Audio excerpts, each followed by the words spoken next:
Shalom, Havarim, friends.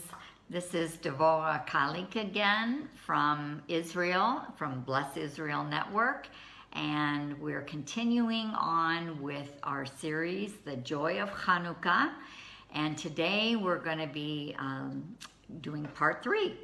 And so before we actually get started, I wanted to tell you that, or suggest to you, if you do want to keep Hanukkah and you don't have the proper instruments, which I'm going to talk about right now, then you probably want to go to your local Judaica store and get what's called a Chanukiah. Now, it's not a 7-branch menorah like the one that's behind me here. That's a normal menorah, Shabbat menorah.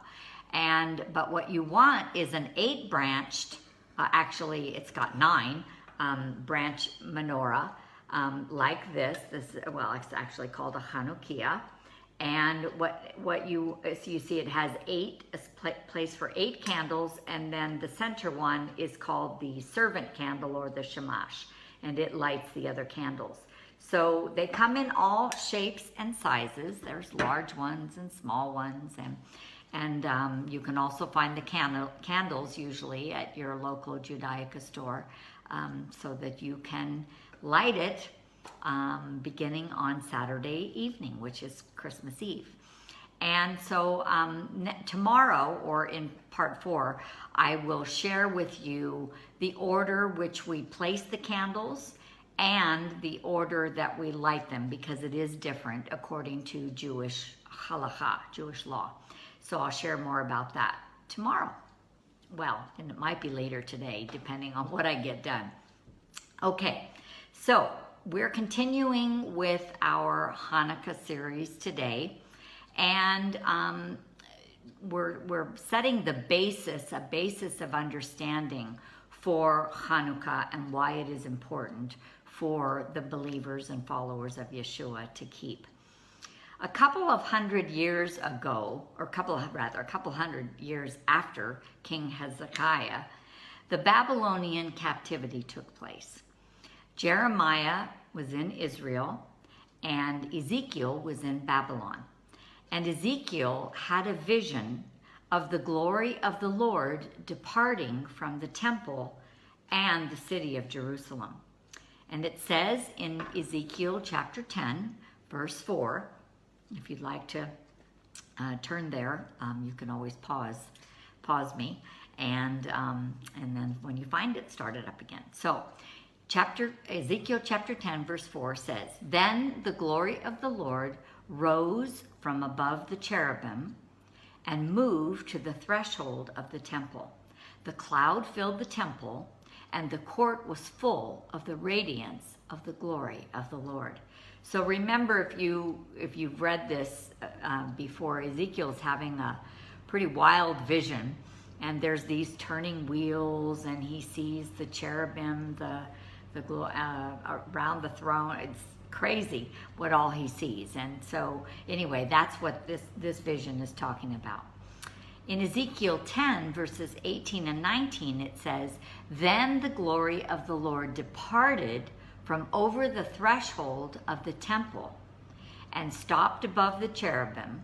So this would be the inner sanctuary, the Holy of Holies, where the cherubim were. They stopped at the entrance to the east gate of the Lord's house, and the glory of the God of Israel was above them. Actually, it's not the cherubim above the temple, it would be the cherubim that's in this vision. So the glory of the Lord is leaving the temple, and notice that it stops at the eastern gate, known also as the beautiful gate. So it stops there, it rests there. Then let's look at Ezekiel chapter 11, verses 22 and 23. And it says, "Then the cherubim with the wheels beside them spread their wings, and the glory of the God of Israel was above them. The glory of the Lord went up from within the city and stopped above the mountain east of it." So those of you who have been to Israel and been to Jerusalem, You know what mountain is east of the city of Jerusalem. It's the Mount of Olives. So the temple, of course, faced east. It faced the Mount of Olives, and the glory of the Lord ascended from the temple and then went over the eastern gate and stopped there. And then it moved over to the Mount of Olives, which is east of the Temple Mount, and stopped there. And what else, or who else, I should say, do we know that ascended from the Mount of Olives? Well, 600 years later, Yeshua, who carried all of the essence, the midot, we say in Hebrew, of Hashem within himself, was in his glorified form. He had rose from the dead, and he literally ascended from the Mount of Olives. Isn't it wonderful how our God keeps repeating things and doing patterns so that we will get something, so that we'll understand something important. In Acts 1, verses 11 and 12, some angels are speaking to the disciples, and I don't know, maybe there were other people there. I haven't looked at it right recently, but I think, definitely to his disciples. And he said, "Men of Galilee, why do you stand there looking into the sky? This same Yeshua, or Jesus, who has been taken from you into heaven, will come back in the same way that you have seen him go into heaven." And then they returned to Jerusalem from the hill called the Mount of Olives. So Yeshua ascended from the Mount of Olives. The disciples are told that this is the way Yeshua will return to the earth. And in Hebrews chapter 1, verse 3, it says, "He is the radiance of the glory of God and the exact imprint of his nature."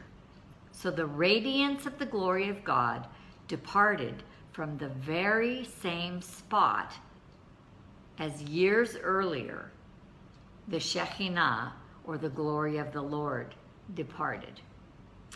So we have something wonderful here, something that is being revealed to us about Yeshua.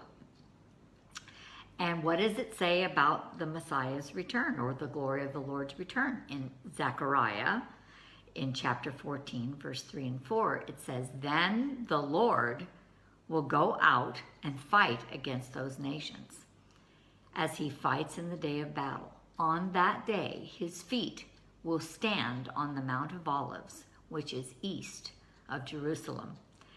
Now, in Acts, it says the radiance of the glory of the Lord left from the Mount of Olives, but in Zechariah, it says he will come back. The glory of the Lord will come back to the Mount of Olives. Now, I want to show you something else that you probably, or maybe you have, but might not have ever seen before. Ezekiel has another vision of the future when the glory of Hashem, the glory of God, returns. Turn to Ezekiel 43, verses 1 and 2. And it says, "Then the man," speaking of an angel, "brought me to the gate facing east," the eastern gate, "and I saw the glory of the God of Israel coming from the east." Now this can be compared to what was said in Matthew 24, verse 27, where it says, "For as lightning comes from the east to the west, so will be the coming of the Son of Man." And we know from what we've just read that the glory of the Lord is going to return from the east, from the Mount of Olives, to the west, go across the Kidron Valley, in through the gate, the beautiful gate, the gate on the eastern side of the temple, and then into the temple. Wow. And continuing on in Ezekiel 43, verse 2, it says, "His voice was the roar of rushing waters, and the land was radiant with his glory." Speaking of the glory of the Lord. Now, In Revelation 1, verse 15, when the Apostle John or Yochanan is talking about Yeshua, who has appeared to him on the Sabbath day, and he's having this amazing vision, it says that his voice was like the sound of rushing waters. Hello? And that's not all. Then it says in Ezekiel chapter 43, verses 4 and 5, this is what I just told you. The glory of the Lord entered the temple through the gate facing east.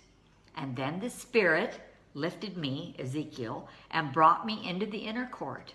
And the glory of the Lord filled the temple. Now this is talking about the Messianic temple. So this is after this age is past. Yeshua has returned, the Messiah has returned, the glory of the Lord has returned. And he comes from the Mount of Olives, through the beautiful gate, heading west, all the time heading west, and then in through the temple doors into the temple courtyard, and the glory of the Lord fills the temple. Wow, are you seeing the pattern? I think you are. Ezekiel was written roughly 586, 587 BC. The scriptures of Ezekiel were over 500 years old by the time of the disciples. Think about it. Our Constitution, the American Constitution, is only 200 years old. Geez, Israel's only been a nation for 69 years it'll be this year. They had Ezekiel, the disciples and the people of the Second Temple period in Yeshua's day, had Ezekiel as a scroll for over 500 years. So you think they were familiar with Ezekiel? Think they had heard it read in the synagogue? Probably. Of course they did. And they knew that the Messiah was going to come from the east. Now, let's put ourselves back into the Gospel of John. The second temple built by Herod already existed. But what I'm saying is John chapter 10, which we started this whole thing with. Remember, the people, the leaders are asking him, tell us plainly if you're the Messiah. So they are not thinking about the new temple in the Messianic age. They're thinking of the existing temple, the temple that Herod built, the temple that Nehemiah and Ezra and Zerubbabel rebuilt when they came back from Babylon. And that was the same temple, although it was in a different form. They kept adding to it, probably. That was the same temple that was defiled by Antiochus the Fourth, the Seleucid king, and was cleansed by the Maccabees, which we're going to be talking about in a little bit. And now the Jewish leadership that is talking to Yeshua when they find him in the Solomon's portico on the Temple Mount is thinking, oh my gosh, this current temple that we have has been totally defiled by the Romans. They're thinking about Chanukah, that it needs to be cleansed and rededicated. This is what was on the minds of the Jewish people and, of course, the Jewish leadership at this time of year. And then they see Yeshua standing in Solomon's portico on the Temple Mount, back in John chapter 10, verses 22 and 23. And this is why they're asking him, how long will you keep us in suspense? They were looking for the Messiah because they knew that he would bring the glory of God, the glory of Hashem, back to the temple. And there he was, right before their eyes. This is what John is trying to get us believers and the believers of Yeshua as the Messiah to see. Now, in part 4, we're going to go into how the actual first Hanukkah happened and how the 8-day celebration came to be. So please stay tuned. I hope you're enjoying this wonderful celebration of this small, minor feast, but significant one that's coming up starting on Christmas Eve on December 24th, which is Kislev 25, because at sundown, the Jewish day begins. Litvaot, this is Devorah Kalik, signing off until next time. Shalom, this is Daniel. If our material is blessing you, please consider making a donation to our ministry. There's a page coming up right after this that'll give you all of our contact information. God bless you.